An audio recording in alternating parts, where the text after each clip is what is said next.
that this 2014, the sicknesses that troubled you in 2013, 2012, 2011, 2010, you will not see it this year.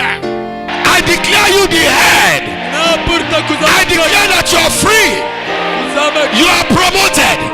You are blessed. You are righteous. You are holy. You are strong. You are victorious. In the name of Jesus.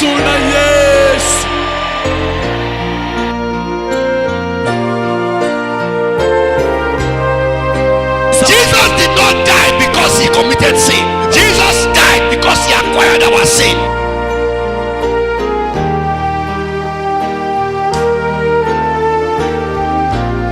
We have entered our year of total redemption.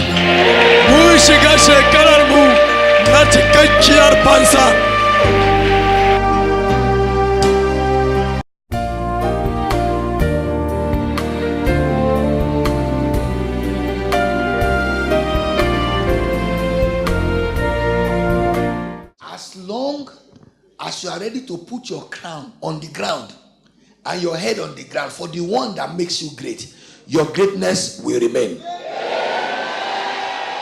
David knew who made him great. He was never proud before God. Never. His wife said, David, see the way you are dancing like a stupid area boy. David said, I'm not dancing before you.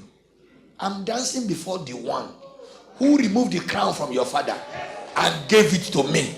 And I will yet humble myself and make myself nothing before him.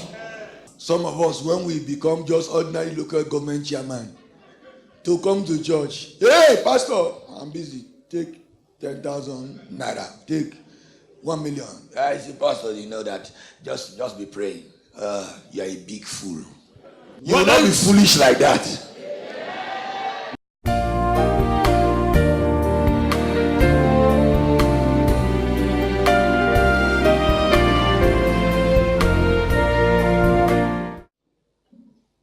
When I saw that it is in the hand of God to make great and strong, I told myself that all these children of God, they are all potential greatness waiting to manifest. Lokacin da na gane da cewa daga hannu Ubangiji ne mutum ke zama da ƙarfi ko kuma da iko, sai na ce ya Ubangiji duk waɗannan ƴaƴan dukkansu za su zama mutane ne da za su zama masu ƙarfi da iko. Is that I'm the pastor of these millionaires and billionaires. I'm their pastor. Sai na ce ni ne zan zama ni ne pastor waɗannan miliyoniyoyi. I'm able to be the pastor of all these great people. Wato na zama ni ne na zama pastor waɗannan manya-manyan mutane. When your greatness starts manifesting and say, which church you say, hey, this is my pastor, and the person say, that's your pastor. Okay, sir, they will respect me because of you. You understand what I mean? Because of you, they will say, if that is your pastor, then I think your pastor must be a very serious person. And I'm telling you, you will be the reason for our boasting and joy. Don saboda lokacin da zaka samu daukaka, zaka duba idan aka tambaye ka, we will celebrate you. Ina kake kace wannan shi zamu za. We will celebrate the greatness of God in your life.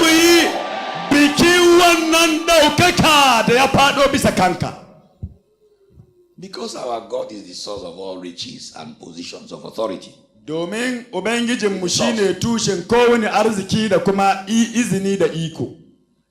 Now, Psalm 113 verse 7 to 8. Psalm 113 verse 7 to 8. Zabura 113 aya 7 zuwa 8. Zabura 113 aya 7 zuwa. Psalm 113 verse 7 to 8. He said he raises the poor out of the dust. Yace yakan tada matalauci daga cikin turbaya. And lifts the needy out of the ash heap. Yakan ɗaukaka mai mayata daga cikin jibji. So that he may sit him with princes. Domin ya sa shi tare da sarakuna. With the princes of his people. Sarakunan mutanensa kenan. That means unusual promotion. Wato wannan ya nuna ɗaukaka wanda ba a saba gani ko kuma samu ba. Poor man out of the dust is a man that barely scavenges around to eat. He goes and looks for what people have thrown away. Dresses that have been thrown away. Are you hearing me? Food that people say, we don't want to eat this again. He collects it with joy. And he goes to eat. He collects those dresses with joy and he uses them. Things that people have thrown to the dustbin and they said, look, we are done with it. Mutum mai mayata wanda yake bin daga wannan jibji zuwa wancan don neman abin da zai ci, wato mutum ne wanda ya zama rayuwarsa ya zan abin tausayi, sai abin da mutane suka ci suka yar suka rage shi yake zuwa. He now promotes him to the point that he's not taking from the dust again. He's eating with the princes, so that it is what he eats and is left over that other people will come to celebrate. Sai ya kasance yanzu ba shi ne kuma wanda yake bin yana daukan kwankeran mutane ba, amma Ubangiji ya ɗaukaka shi, sai abin da ya ci ya rage, kwankerar da ya ci ya rage shine mutane ke zuwa suna. Are you ready to pray? A shirye kuke domin ku addu'a? How many of you know that you need to be sitting with princes that you are tired of? Mutum na ne suka san da cewa ko kuma suka gane cewa sun ya kamata su ta zama cikin sarakuna kuma sun gaji da irin wurin da suke yanzu. Third hand shoe, third hand dress, third hand car, fourth hand everything. It is the one they are throwing away. Are you tired? Kowane abin da kake saye da shi, yagaggun takalma, yagaggun kaya, yagaggun motoci. Stay with princes. You want to move with princes. Amma are you sure? Mutum na ne ke so su zauna tare da sarakuna. It is God who lifts people out of the dust Yace Ubangiji and ne sets them up to sit with princes. Ke ɗaukaka mutum ya sa su zauna da If sarakuna. you don't believe in prayer, don't stand up to pray. Idan baka ba da gaskiya ga addu'a ba karka tashi, kar ma kai wannan. But if you believe, amma idan ka ba da gaskiya that the God who raised Joseph cewa Ubangijin da ya tada Yusufu out of slavery and made him prime minister is still alive, daga bauta, and that he will do something in your life ya mai da shi which you will use to glorify him. Stand up. Say, Father, ce ya Uba, take me out of the dust. ka fitar da ni daga. I am tired of being in the dust. Na gaji da zama inda jibji. Load me with princes. Ka ɗibiya ni zuwa inda suke. Ya Uba, it is written in your word. a rubuce ke cikin kalmarka. You take the poor out of the dust. Cewa kakan fitar da matalauta and the needy out of ashes. Sannan kuma mai mayata. And you set him to sit with princes. Ka kuma sa su zauna tare da sarakuna. Father, ya Uba, repeat that miracle in my life now. maimaita wannan al'ada In the name of Jesus. a cikin Go ahead and pray. Go ahead and pray. Ci gaba da.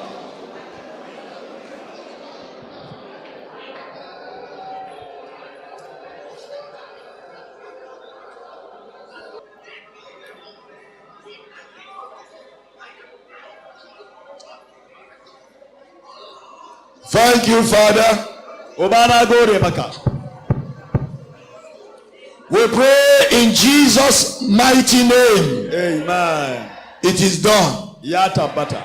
The Lord has heard our prayers. Ubangiji ya amsa addu'a. Please be seated. A zauna. But we have cried to God to do what He can do. Muyi addu'a, mun kota ga Ubangiji don saboda yayi abin da shi kadai ke. But now there is something we are supposed to do. Amma akwai abin da mu ma karan In order that God will do what He normally does. Don saboda Ubangiji yayi abin da ya saba yi. In 1 Peter chapter 5, a cikin Bitrus ta farko sura ta verse 5 to 6, aya ta 5 zuwa 6. and James chapter 4, verse 6. Sannan kuma Yakub sura 4 aya 6. 1 Peter chapter 5, verse 5 to 6. A Bitrus ta farko sura 5 aya 5 zuwa 6. And James chapter 4, verse 6. Sannan kuma Yakub sura 4 aya 6. He said, you younger people, submit yourself to elders. Ya ce haka nan kuma ku da ke yara ku yi biyayya da dattibai. Please, young people that are aspiring to be great, never join the group of people who rebel and speak against elders. Such people don't live long and their greatness can never last. Ina roƙonku ya ku matasa da ke tasowa, kar ku saka da kanku ga ƙungiyoyin mutanen da ke tayasma dattibai, domin waɗanda ke irin wannan rayuwar su baya daɗewa a duniya, sannan kuma koda sun samu ɗaukakar bai kaiwa ko ina. He said, yes, all of you submit one to another and be clothed with humility. Ya ce dukanku kuwa ku ɗaurawa gindinku tawali'u da za ku bauta ma juna. That means wear humility as dress. Ya nuna cewa kenan inda tawali'u ya zama sutura. If you are like this, you know that this is where God has put you. Put yourself here. Idan kana wuri mai kama da haka, kame da kanka ƙasa. Did you hear me? The result. Sakamakon shine. God fights the proud, but he gives grace, unusual favor to the humble. Ubangiji yana tsayayya da masu girman kai, amma yana ba da alheri ga masu tawali. Therefore, humble yourselves under the mighty hand of God, so that he can exalt you quickly in due season. Domin haka ku kaskantar da kawunanku karkashin daukakakkiyar hannu na Ubangiji don saboda ya daukaka ku. God is out fighting against the proud. Ubangiji yana gaba da wanda ya zama mai girman kai. If you have been trying to move forward and something is pushing you backward, suspect that you are proud. Idan har kana ganin kana niyya ka ci gaba amma sai ga wani abu na mai da kai baya, kai tuhumar cewa kana da girman kai a rayuwa. If you pray and you fasted and you cannot move forward, go and check your pride. Idan kai azumi kuma kai addu'a duk da haka baka iya ci gaba, dan uwa je ka bincike tarihin girman kai da ke cikinka. Check your life. Ka binciki rayuwarka. Check your eye. Ka binciki rayuwarka na ni. Check how many eyes are in your language. Ka binciki kowani ni a cikin furucinka. Check how many times you look down on people. Ka binciki ko so na ne kai wa mutane duban raini. Check how you speak to people. Ka binciki yadda kake magana da mutane. Check the little one you have, how you are using it. Ka binciki dan karami abin da kake da shi da kuma yadda kake amfani. If you confirm that truly you are not humble, humble yourselves. Humble yourself. Idan har ka gane da cewa gaskiya ne ba ka da kaskanci, to ka kaskantar da kanka. What is it that makes us proud that is not a gift? Menene wannan abin da ke sa mai kumburi wanda ba baiwa bace? I discovered that your ability to do well in mathematics is a gift. Na gane da cewa samun iyawa na basirar mutum ta fannin lissafi baiwa ce. God removes the brain in your head and puts a dunce one inside your head that cannot understand 1 + 1. You'll be looking at the textbook, even to read, you can't coordinate the letters.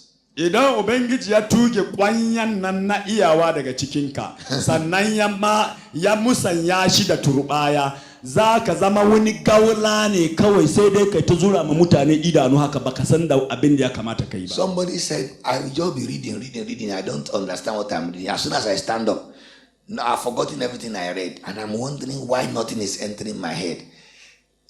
And he has done everything. He will sit for 8 hours reading. And then when he stands up, there is nothing. He said, I don't know what is happening. Understanding is a gift from God.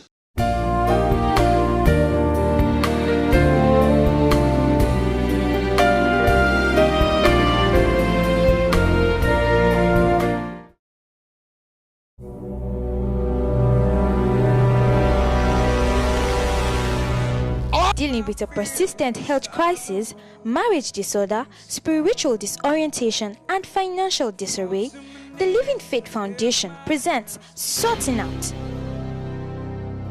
a program that unravels the mysteries surrounding strange and long-term challenges, smashing unyielding situations and recurring crises.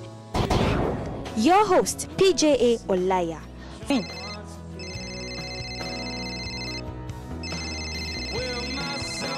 Or visit our website at www.lffsortingout.org. You can also contact our head office at the Alheri Prayer Village, Kilometer 31, Kaduna Abuja Expressway, Kaduna State, Nigeria. Sorting Out, providing life solutions to life's problems.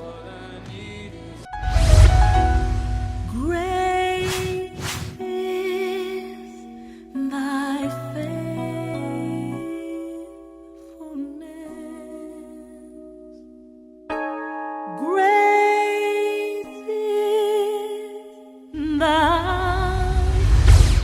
Many have ruined themselves with what could have enhanced their lives because of misinformation or lack of it. Introducing 77 Things to Know About Sex, a book written by PJA Olaya, which offers you privileged information about sex such as is not commonly available today. This book will help you prepare for a positive and profitable sex life, as well as expose and deal with sexual errors of the past. To order for your copy, call these numbers. 77 Things to Know About Sex. To know is to be empowered. Hurry and get your copy now.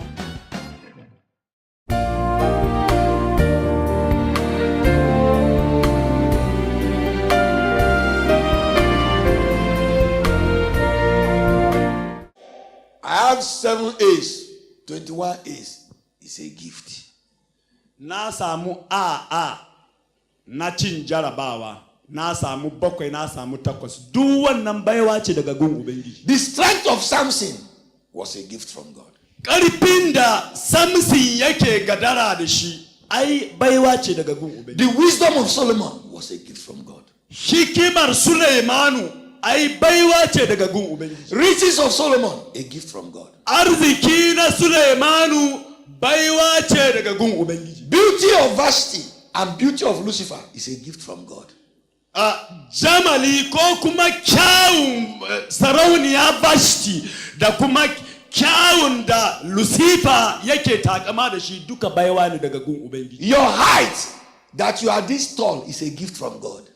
Tsawon da kake ya zama ka zama da tsawo sosai, ai baiwa ce daga gun Ubangiji. Your strength is a gift from God. Ƙarfinka baiwa ce daga gun Ubangiji. Your ability to speak is a gift from God.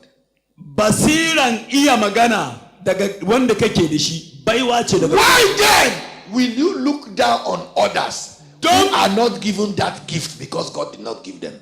Don menene zai sa ka dubi mutane da duban reni don saboda ba su da irin wannan baiwar da Ubangiji ya baka. And again, why should you hate somebody because God gave him that gift and he didn't give you?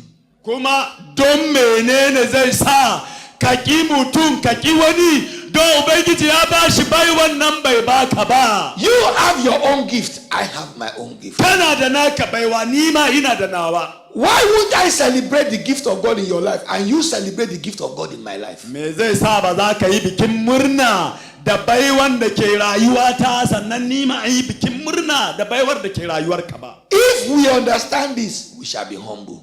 Idan muka gane da wannan, za mu zama kaskantattun mutane. As long as I remember that all that I am and all that I have is a gift from God, I will always honor him with it.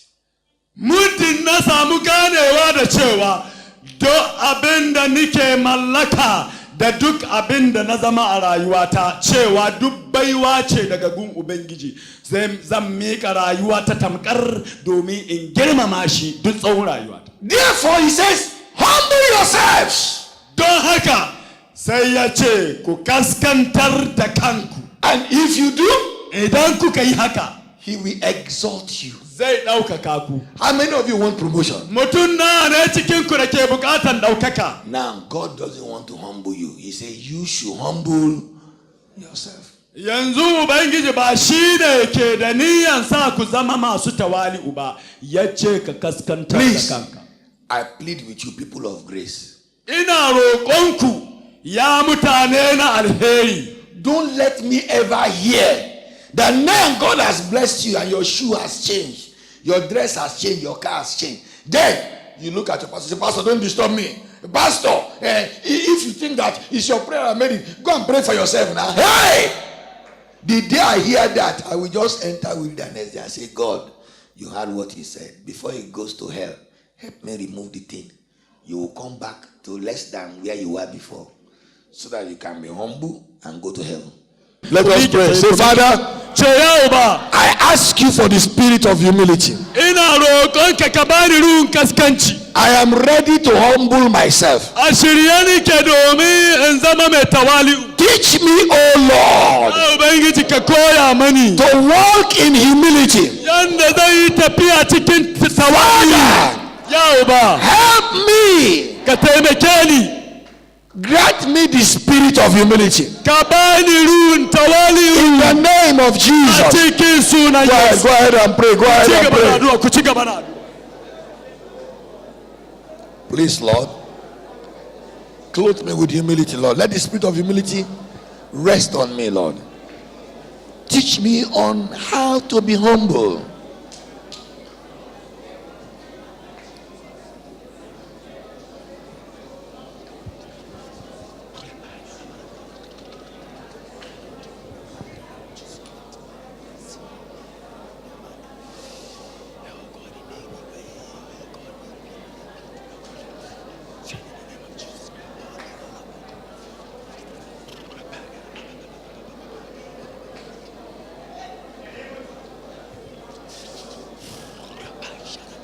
Please, Lord, Ya Ubangiji, generally as a family in the Living Faith Foundation, teach us, Lord, to walk in humility, ka koya mana help yadda us, za mu Lord, tafiya to cikin love tawali'u. you, Ka koya mana to yadda za mu- revere you, mu ji to tsoron honor you, girmama ka. and that every good thing you give us, we shall use it to glorify Domin you. duk abu mai kyau da za ka ba mu mai That amfani none da of shi them will don make us girmama proud. sunanka.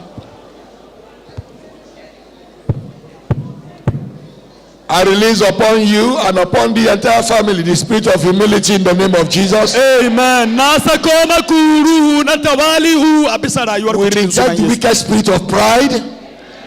We reject this wicked spirit of pride Mun ki wannan mugun ruhu na girman kai in the name a of cikin sunan Jesus. Yesu. Let me hear another Bari amen. in ji an sake cewa amin. Please be seated. A zauna.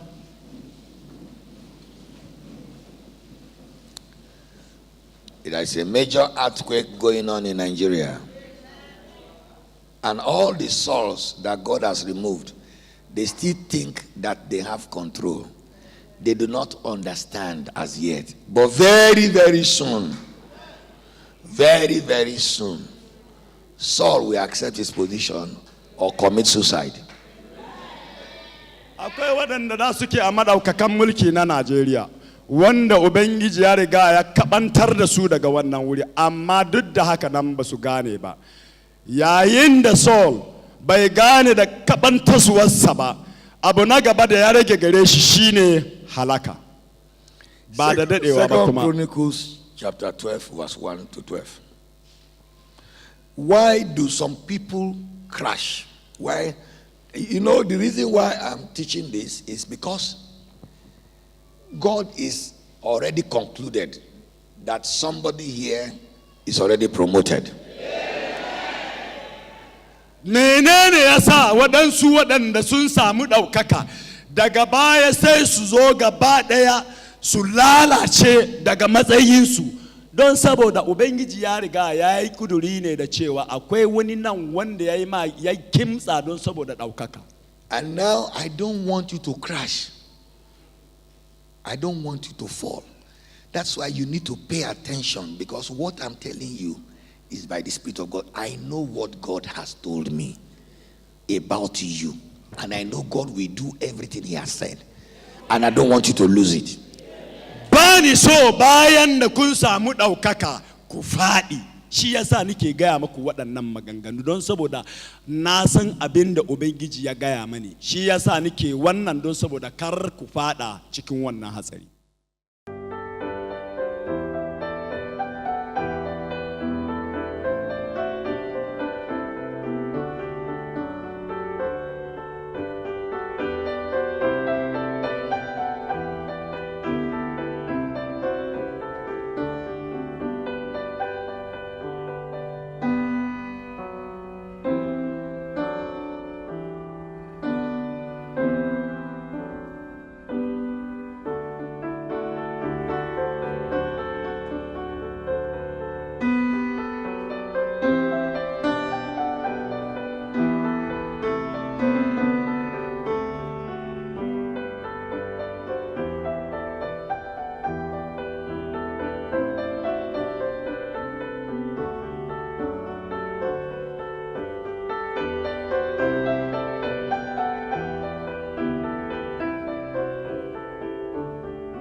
yourself to me, my Lord and my God. Thank you for the opportunity to hear what I have heard and to see what I have seen. I surrender my life to you. I acknowledge that I come from you and that I will return to you. You are my God and my Creator. Thank you for sending Jesus, your only begotten Son, to take over my sin and to pay the price for my sin. Thank you for providing Jesus so that I can escape the consequence of my sins. I confess today my faith in the Lord Jesus Christ. I believe that Jesus is the Son of God. I accept him as my Lord and Savior. Lord Jesus, take over my life. Take over my sins. Take over the judgment that is due to me. And grant me your peace. Grant me your freedom. I receive forgiveness for all my sins. I receive mercy from God, even in the name of Jesus. Thank you, Father. I also receive eternal life because you have promised that anyone who believes in Jesus shall have everlasting life. I do believe in Jesus as the Son of God and as my Savior. Therefore, I receive eternal life. Therefore, I have eternal life. Thank you, Father. You have promised that you will not reject anyone that comes to you. You have also promised to forgive all those who repent of their sins and call on your name. You have also promised that nothing shall take me out of your hand. Lord Jesus, I belong to you. Thank you for taking over my life. Nothing will pluck me out of your hand. I will serve God for the rest of my life. In the name of Jesus. Thank you, Father, for saving my soul. Thank you for accepting me. In Jesus' name, amen.